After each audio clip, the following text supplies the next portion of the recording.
So Marlene, being someone who's been a non-tech leader, surrounded by engineers and technical folks, and having worked in fast-paced industries throughout your career, you have a comfort living in the gray. What advice would you give to other leaders about increasing their comfort with ambiguity? I think with experience, you get more comfortable. You've been there, you've seen it, you've done it. Yeah. And my attitude always was, we're not curing cancer here, people. You know, we're marketing a software product or whatever. Mm-hmm. And the world is not going to come to an end if we don't make that deadline. We will adjust. We may fail, and that's okay. Mm-hmm. And to, make sure people had what they needed to do their best. But when I look back on some of the great teams that I've had a privilege to work with, they would always say, Marlene, you made us better than we ever thought we could. Mm-hmm. And part of that was being comfortable in the gray. Yeah. You have guideposts, you have parameters, you know what your end goal is, but how you get there can take a lot of different routes. Mm-hmm. And that's okay. You don't have to be black and white saying, this is how it has to be done, because that gives people an opportunity to be innovative, creative, and maybe you've done it before and you thought that's the way it should work. But now you've got a different set of team members who have different filters, different sets of experiences, and they will have different ideas to innovate and drive where you want to go. And that's where everybody needs to say, hey, that's a gray area. We've never done it that way before, but let's give it a shot. And you might be surprised where it takes you. It could turn out way better than you ever thought. And working with a lot of engineers, they see the world as black and white. Yeah. And I am a go-to-market strategist, which, you see that in marketing and salespeople, and they are very comfortable in the gray. And so it's the blending of working with, people who are left brain and right brain, and how you can come to the same super outcome in working in gray areas and being comfortable with that, and giving people enough latitude to fail, as well as enough time. So good. Being a good long-term strategic planner, because there will be screw ups, and that's okay. You built in enough time to screw up For the screw and then rewind and try it again a different way. So where I would always say, like you said, I've worked in fast-paced industries, and technology is generally like that. But I would always say, if the environment is such where there's always a gun to your head, where you're always stressed out, oh my God, how am I going to accomplish this? How are we going to make these deadlines? If it's always like that, there's something wrong with your environment, and there's something wrong with your leadership, because there will always be peaks and valleys in an environment that a leader has to deal with. But if it's always running up here, if it's always stressed out, there's something wrong. And the leaders of that environment need to address it and handle it, because you're killing your people. Yes. And they are your most valuable asset. They're the IP Yeah. You know, I used to say they're driving out of your parking lot every night. Your job as a leader is to make sure they come back, because the war on talent is the most significant thing that a leader has to deal with these days. Yeah. Yes. Yes. Yes. And it's more. As you know, when the crap hits the fan, if you as a leader have created an environment that people love, they'll put up with that crap, because it will happen. It They'll will figure it out. happen. Yeah. Whereas if the environment is not good, as soon as it hits the fan, they're the first to say bye-bye. Yeah. The great resignation, as we all know too well right now, right? Yes, exactly. You have said so many great things already, Marlene. And I like that you started with comments around keeping it in perspective. Mm-hmm. Let's keep it in perspective, and let's know that there's going to be failures. Let's build in the time for those failures. And then we can let folks run off and figure out how, and then get their most creative, new, different ideas about how to approach this. Yeah, I always say fail fast. Yeah, I love it. And I always handed out awards to people who screwed up. I love that. And so that the rest of the team would say, hey, it's okay. I mean, we don't repeat the mistakes, right? But it's not, you know, shameful, right? To screw up at all. Not right. At all. We all learn from it. Yeah. And we share those experiences so other people can benefit from what happened to us. Okay, great. Yeah, I want to talk more about that. I want to let the listeners know that we are talking to Marlene Williamson.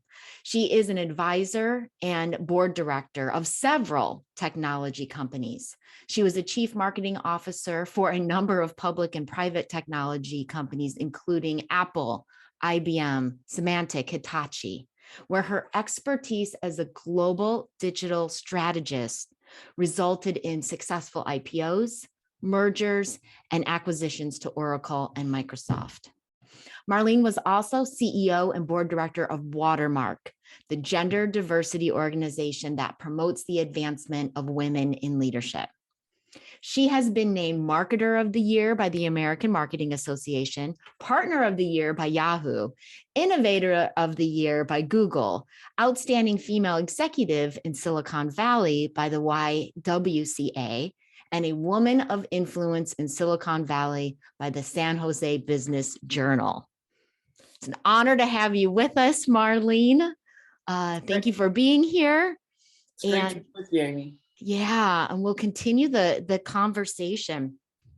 You're talking about awards to people who screw up, really celebrating the failures.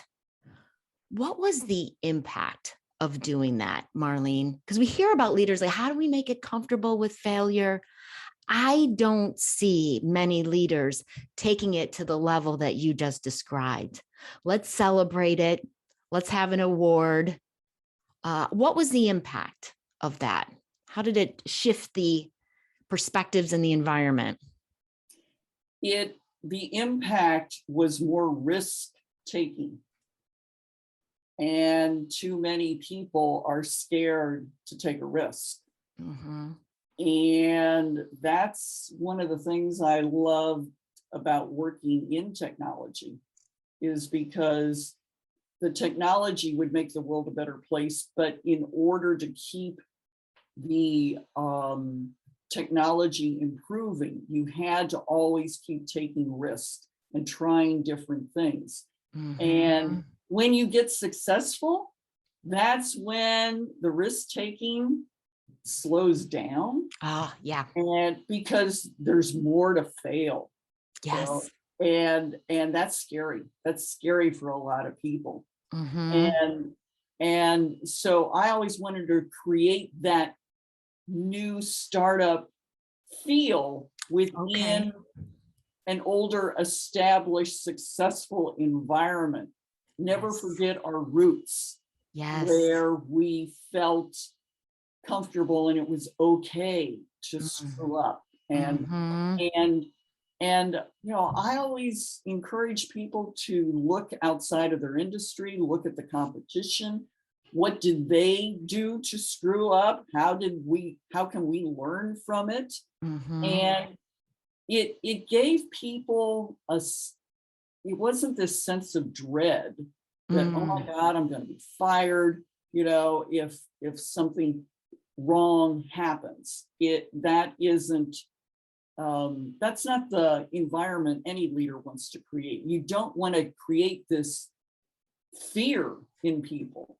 You want to create a comfort level where people feel empowered, that they feel listened to. And, I would always ask people, well, what do you think? Yeah. And to try and pull out the best thinking, the innovation, because some people just don't automatically, share, verbalize. Some people you just can't shut up.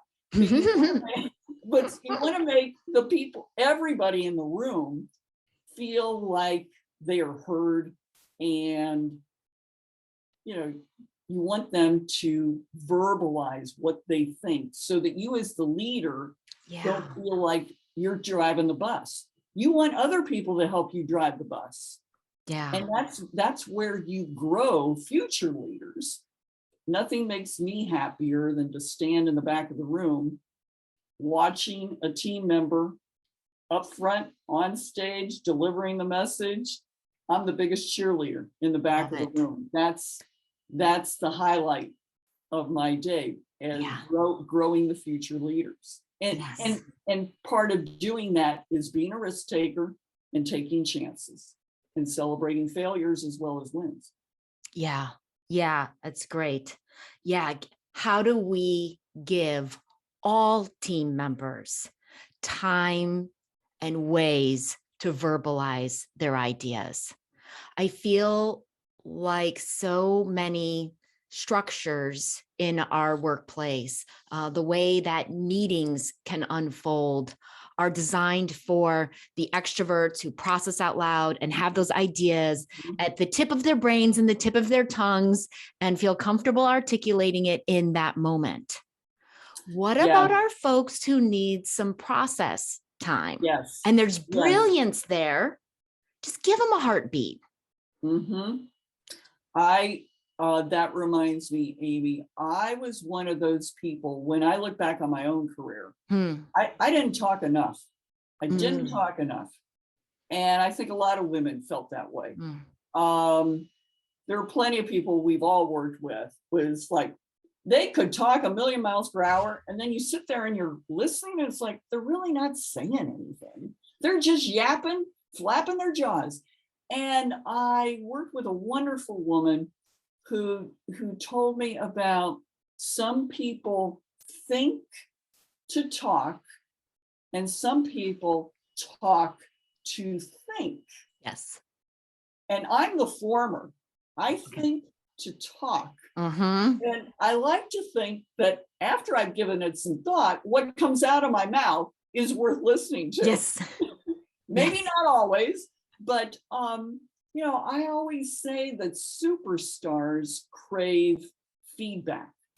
They're always the ones going, how am I doing? How am I doing? And I always would encourage team members to ask for that feedback. It's a two-way street. When your boss is telling you, well, here's what I think's going well, and here's what I think you can improve upon. Hey, that's a green light for you to turn the tables on your boss. Same thing. You're not a victim. This is not a one-way street. For a relationship to work, it's got to move both ways. And some people are intimidated in giving that feedback. So I always would say, as a leader, what am I doing wrong if they are intimidated or scared or shy of giving feedback? And some people are thinkers and some people are doers. And I love working with the thinkers. I like people who can do both. But I don't want people who just say, well, just tell me what to do and I'll do it. Right. You're not, nobody is hired just to keep the status quo. We're all Mm. hired to make things better. Yeah. Give Yeah. suggestions. Yeah, we have to be these days.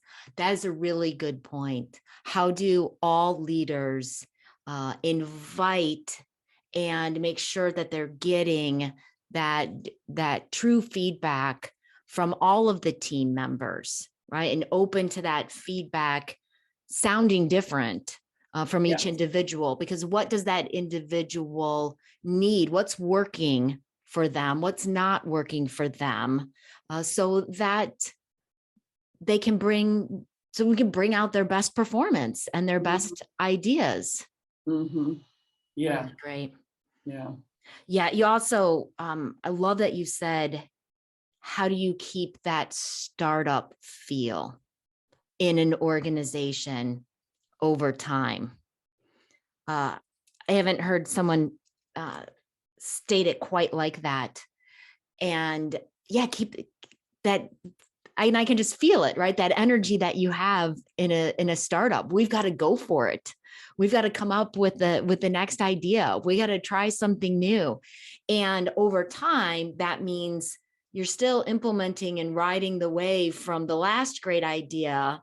And before that tops out, you're launching the next wave. I always loved working in environments where in the leadership meetings, you would share best practices. And I would learn from my colleagues on how they got the best performance out of their teams, and hopefully they learned something from me. But too many leaders, in my opinion, especially in large established environments, you're just like, you're on a wheel.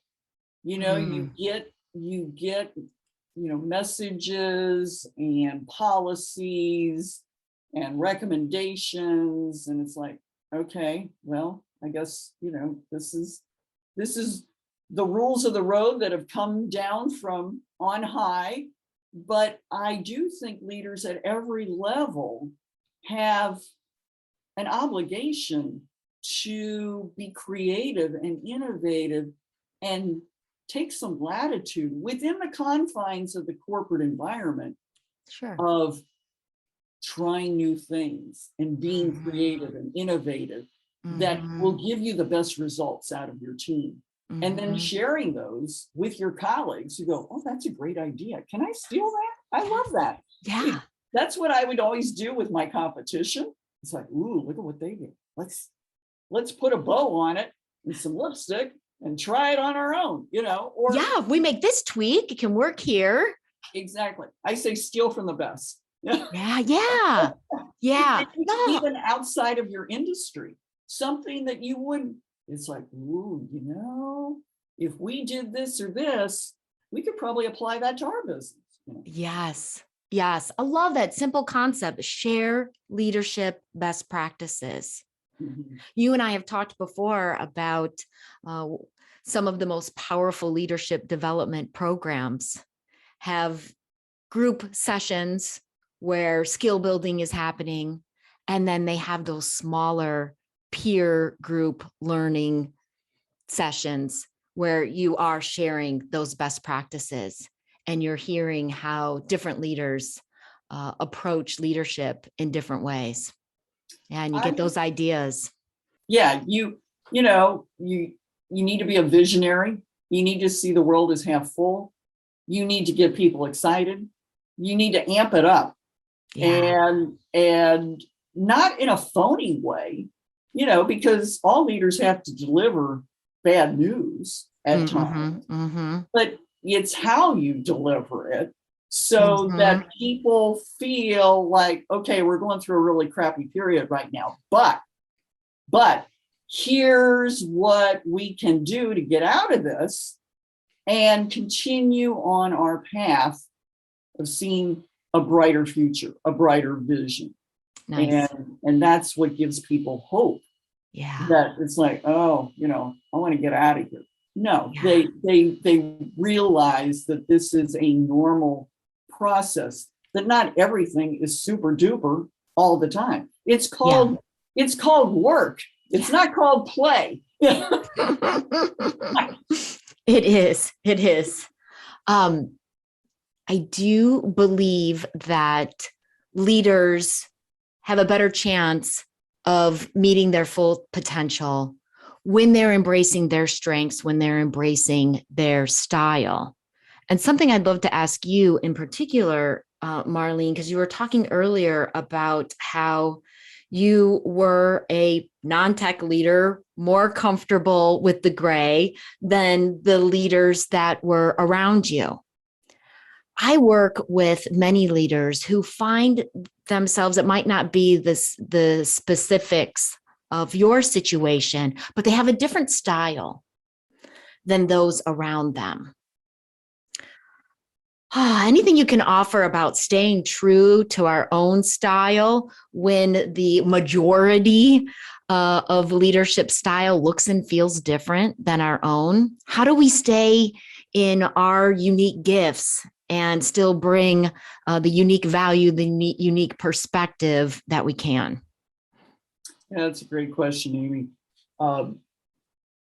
I often felt like I was a fish out of water. I'm sure. Yeah. And I had to use the force of my personality to influence. Okay. And paint a brighter future. And through my words, the eloquence of getting them excited about, oh my God, Marlene thinks we can do this, and I really, really enjoyed watching the light bulb go off in their brain or the sparkle in their eye, because somehow what I would say to them would prompt them to probe a little more. Well, Marlene, how might that work? How might that happen? And as soon as I did that, it was like, I got them. I got them. They don't think I'm an idiot. They don't think I'm off the wall. They think that perhaps there's a grain of truth, an element of possibility that what she's talking about, because I would always say, I'm the woman who can put lipstick on a pig to, make the company bigger and badder than they think they really are. Awesome. and to punch above their body weight.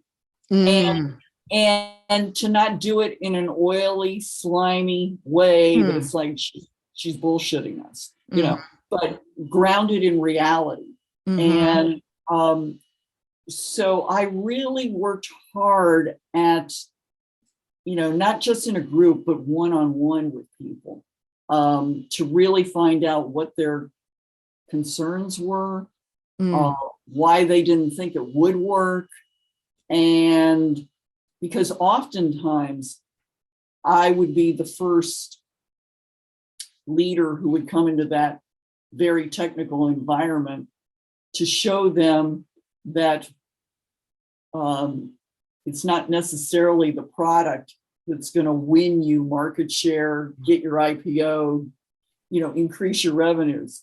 It's the image, it's your brand, it's what people think about, your brand and to them that was a foreign concept. And it was fun to educate them, and that's how I went about it. It was, I always thought, I've spent my life paying it forward and, helping young women and have it better than I did, the next generation, empowering them. But I also looked at it about helping people who saw the world as black and white understand that there was another way to approach things, and helping them understand, and they learn something from it. So nice. So I'm hearing you used your words in a number of different ways. It was not only leaning into what made you different and bringing that vision to life. you were also using your words to have them understand that this is grounded in reality. Yes. I've met with you one-on-one, and I understand where we're at and what we're up against and what we think is possible. I'm also hearing you used your words in one-on-one situations and in group situations. And that's really helpful to think about it that way, because I think many would think a visionary leader needs to spend all their time on the stage in front of the group, talking so enthusiastically about that vision, but it's using your words and it connecting with people in different ways. Yes. On a personal level, one of my favorite things to do is to get on stage and talk. For most people, they're terrified. But my whole life, people said, you're really good at that. And, you tend to emphasize and work on skills where it's easy for you, you're good at, and you like doing it. And that was me talking. But when I look back on my career and all the mergers and acquisitions that I had to go through, that was a classic example of all of a sudden, you've got a whole new team showing up and they don't know how wonderful you are. And, if I could do it over again, it would be spending more time working on that relationship building, bringing them along, because they're coming in with a whole different set of filters, a whole different set of experiences. Yeah. And it's, sometimes with mergers and acquisitions, it's like two opposing forces coming together. And I have worked with so many CEOs and leaders who have said, when we looked at the numbers, we thought this is a perfect merger. When we looked at the product lines, these product lines are a perfect merger. Okay. What we did not spend enough time on is the cultures. 2020 hindsight, they say I should have spent more time working on the cultures. And I saw that a lot. Yeah. Marlene, you have said so many great things today. To highlight some of it, keep it in perspective. Expect failure, build in time for failure, celebrate failure. Think about the culture, the environment, right? How do you make it safe for folks to be innovative? How do you have that startup feel? Shared leadership best practices. And I'm also hearing, lean into what makes you different, the unique style and perspective and value that you bring as a leader. Thank you for sharing all of that, Marlene. It was a pleasure having you on the Courage of a Leader podcast today. Thank you, Amy. It was fun.